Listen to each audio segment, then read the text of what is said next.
Warlock is a new character in Diablo 4 Lord of Hatred, and I'm Spot, so Hell and Mesh's Kingdom. I already broke this new class, look at this. He is insanely fast, clearing pits in a matter of seconds, and basically destroying any elite or boss on its way. The synergy that I will show you will have millions of damage, right when you end the campaign. Yeah, it's just insane. But first of all, of course, we need the right leveling build, because in this season we need to beat campaign first. I don't want to give you any story spoilers, because story is awesome. Therefore, leveling build will be from live commentary that you may saw on my Twitch channel. Okay, let's start with Doom. So at level 3 we can get one more skill, and it should be our core skill right now. Let's get it. And now movement skill. Oh, we're advancing so fast. I want to get movement skill, and now we can move through enemies. So now we get this pretty basic combination rotation. So we get Doom to burst enemies and generate Wrath, which is one of our resources. Then we get Dread Claws, as that will burst enemies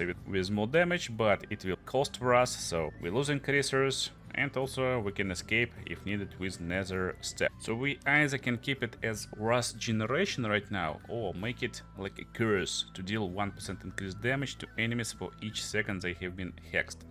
Actually, I will keep it, because 1% increased damage sounds great for campaign. Profane Sentinel is our new skill, by the way, so we will summon Demonic Eye for 15 seconds. That will make enemies vulnerable, so they will take increased damage. Again, nice combination with our skills. That's why we're definitely taking this funny skill. Also, it dealing some nice funny damage.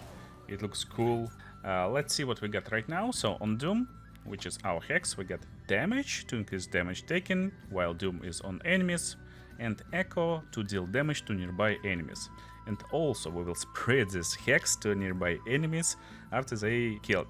So it's pretty cool to clear down packs of monsters and deal a lot more damage to them. Then we got our Dread Claws, which is our main skill, and we get cost reduction over here, so we can spam them and have less resource reservation needed, so we can spam them more, and Ambush to increase damage with the first claw strike against each enemy when attacking from stealth. All claws will gain this bonus. And we always attack from stealth after we use Nether Step, so don't forget about it, it gives us stealth stacks. Then we get Cascading Dread over here as upgrade. Dread Claws will send additional claws, and each deal 30% increased damage. Then the last, every claw will get more damage from Ambush, so basically it's super good synergy right now. Then we get Nether Step, and here we get extra charge for additional charge. And now, since we reached level 15, it's time! Kinda ascendancy, a proficiency quest, and that's true for all classes, but you need to unlock it only once, and it will be unlocked on your account forever. So he's Hatred, he's kind of Warlock. We will go into Sanctum and probably beat one dungeon, something like this. Nice! We just binded ourselves to demon. What a great day. Yeah, we got one more demon. And as I can see, there's 4 total demons. Yeah, we get enough for our ultimate. Terror Swarm. It sounds great, and we're basically playing the skill anyway. I mean, other skills, but our skill over here. So we got 4 choices. All of them gives ability to summon someone, but most importantly, they're giving us bonus to different skills. For example, this will give bonus to occult skills, to demon form skills, and to legion skills, to greater demon skills. We're playing abyss skills. So yeah, we're going for Mastermind chart. After you unlock all the skills needed, you want to upgrade your core skills. So I maxed out Dread Claws first, and then I focused on my ultimate skill. The most broken part about our skills is that basically we're doing damage with our minions kinda all the time. At the same time, we can be completely invulnerable. To do it, you need to pick correct bonus for our blink skill. And you will do stuff that you think on the screen right now. I'm basically going into another plane. Oh, I don't know, I'm going completely to Oblivion, and I'm no longer in this same place. So we basically can't take damage, and this skill alone helped me to beat campaign completely easily, avoiding all the annoying mechanics of all the bosses. But now it's time to finish our leveling part, and I will switch it in the end game. So there will be a bunch of changes after we finish our leveling process. most importantly in how our skills will synergize and how we will play.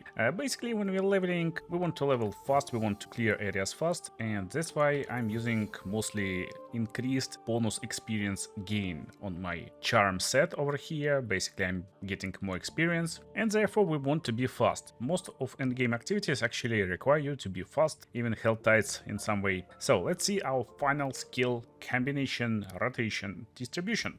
Basically, we will build around Mastermind Shard. Recast skills will no longer break Shadow Form, and while we have Shadow Form, other skills deal extra damage. Basically, we want to have Shadow Form all the time, so that's our main task. And then we're getting Blasphemous Fragment, so recast skills will hex enemies. At this point, our damage is pretty high, so instead of trying to maximize our damage against packs of monsters with Doom skill, we will use another skill. It will be Command Fallen. It's super easy, straightforward. You just create a bunch of little guys, and these little guys will run around, and this changes everything in endgame. Just look over here, so they starting to fight, and they basically fighting enemies. They not only actually help you to finish down enemies who is low on health, but also every time they hit, they will recharge our Wrath. So as you can see, I'm getting basically unlimited Wrath as long as there is any enemies nearby.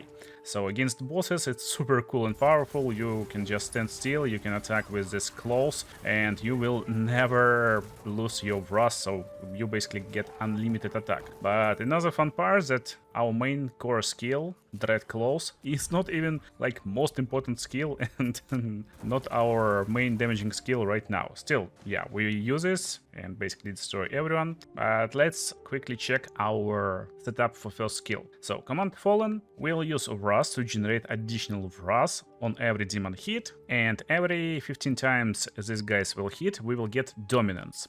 Dominance is another resource that we need to summon big creatures like this. So yeah, that's for what we need Dominance. But to make it useful for us, we want to have Fallen Rush over here. So we will create 3 Fallen Grunts. It will help us to generate enough Wrath, and that's basically the key for our build. Then for Dread Claws, basically nothing changed over here. We're still getting cost reduction to spam it as much as possible when we running around, and Ambush to deal increased damage from stealth, and Cascading Dread to deal a lot more damage. Now, the biggest change after leveling is with Nether Step. We're still getting conditional charge, we're still keeping this movement speed bonus, but now instead of using Gloom Walker to become immune to enemy damage, which is actually pretty broken, and you still can use it if you're pushing high Torment tiers, if you're pushing high Pit tiers, I'm using Shadow Recall right now. Shadow Recall will bring all other summons with us through the shadows and extend their duration by 3 seconds. This means every time we use this blink ability, we will call our Command Fallen with us, so they will come with us, they will attack enemies, they will generate Wrath, and we will be able to spam Dread Claws if needed. Then we get Profane Sentinel.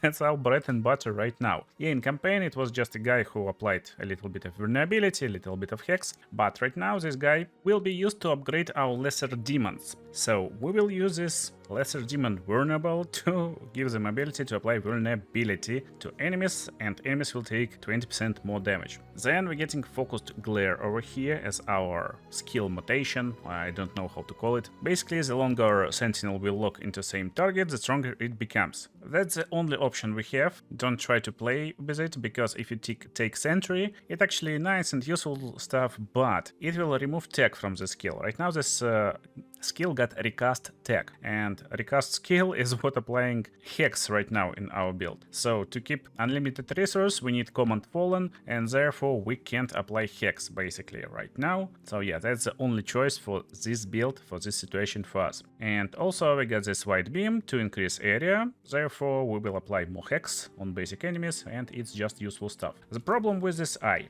normally when you run around, it will stay too much. So you can recast it, but it always stays in one place. Now that's the cool part. Not only our guys, but also our eye will teleport with us when we're using teleporting skill. So we teleport and they basically attack enemies. It's super cool, fun, and useful combination, and that's basically how build functions and how it destroys everyone super fast. Now, next two skills will be Terror Swarm, and there's an option to make Terror Swarm recast skill, but I don't like it. When you use it as recast skill, first of all, it will deal less damage. So it will deal 127k damage right now if we pick it, but it dealing almost 150k damage per bite. And with this extra bites, it dealing 2 additional bites per second. So every second we're dealing like 500,000 DPS. It's just crazy how powerful this combination is. Also, I'm using pull, so it pulls enemies nearby and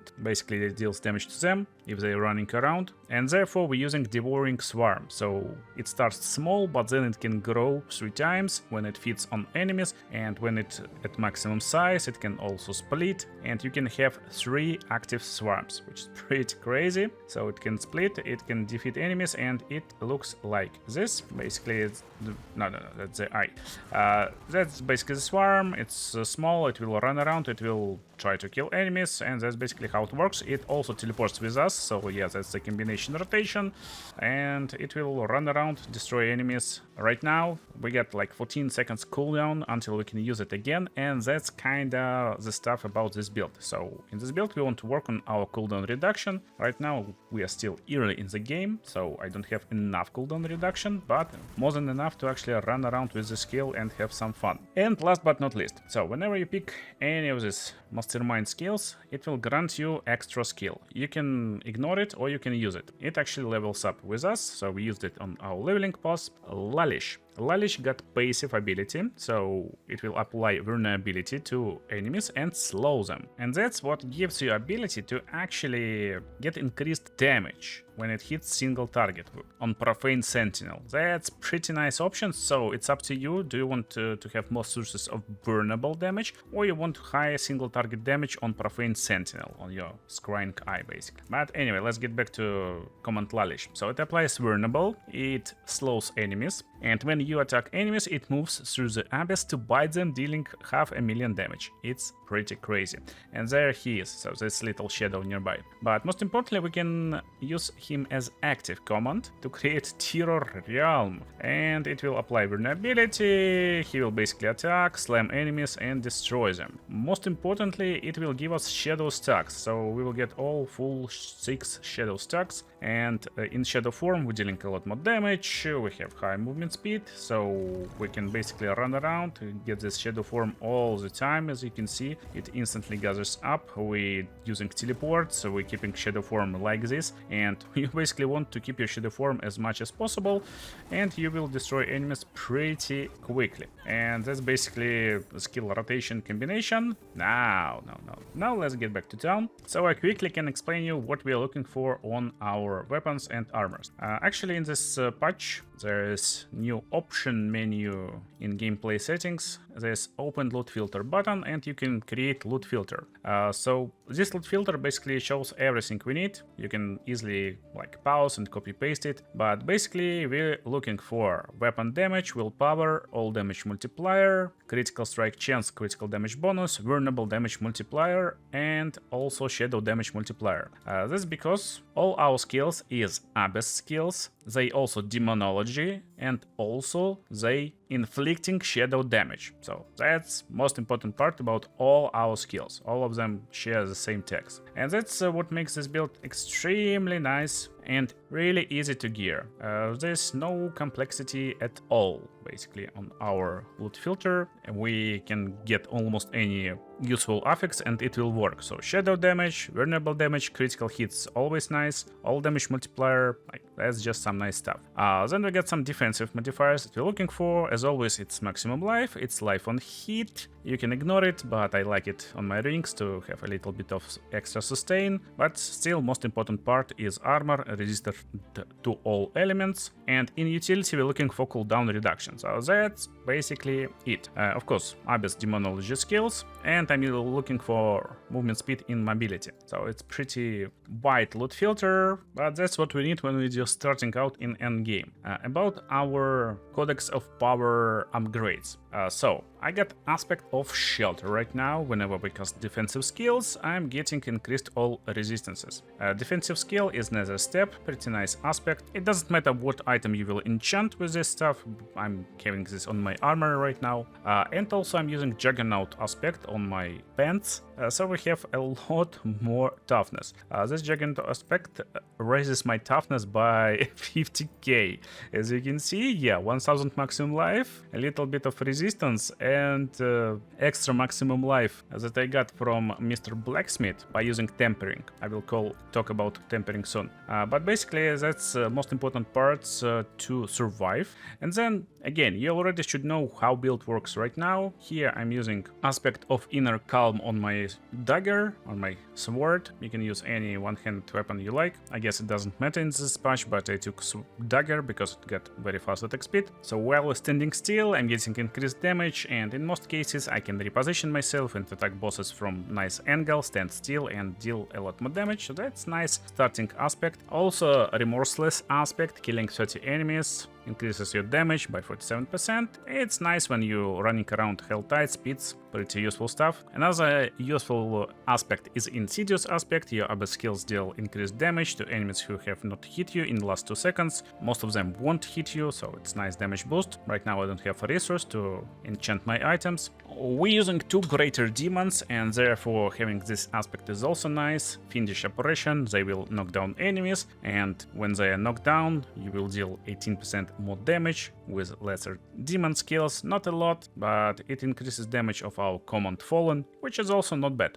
Fun part that normally you should have all skills from your passive tree, from your skill tree. Right now, I guess there's no passives, and you won't be able to upgrade all skills to maximum. But with this build, we're getting Command Laalish, which is automatically upgraded. Therefore, we will be able to upgrade all skills to level 15 and have full potential damage with them. Anyway, Bane Link right now is pretty useful for me. Hexed enemies slowed. When you make them vulnerable, we slow enemies and make them vulnerable all the time, and they can become vulnerable when we slow them, so it's nice like combination of aspects. And that's basically it what I have on me right now.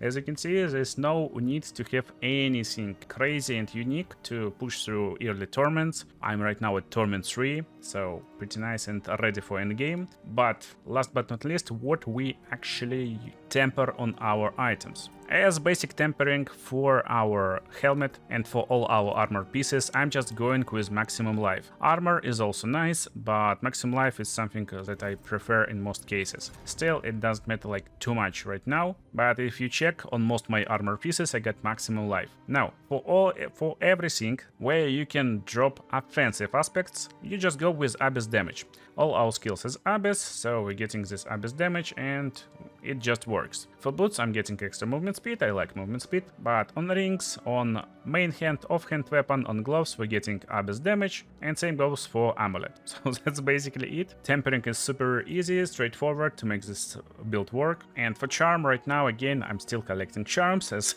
most of players, but I found a bunch of increased Abyss skill levels. And getting +4 to levels is nice because it increases our damage a lot. Now let's quickly take a look at our Paragon board. So initial board is pretty basic. We're going to the right side, taking damage, getting a glyph, still collecting glyphs. Doesn't matter too much right now. I'm using Eliminator to increase power of my Demonology skills. But again, basically we're looking for Demonology skills, for Hexed damage, for Abyss skill damage. Wrath looks nice because it will increase critical strike damage and we will scale it a lot. As first board, I picked board with Greater Hex, and that's how I rotated it. Greater Hex will make enemies deal less damage to us when they are hexed, vulnerable or weakened, and we always apply Hex vulnerability, and also they will take 75% increased damage from us. That's what actually scales our damage to millions already, while we're just starting out, and that's pretty crazy. And I don't know where we will go next, but probably I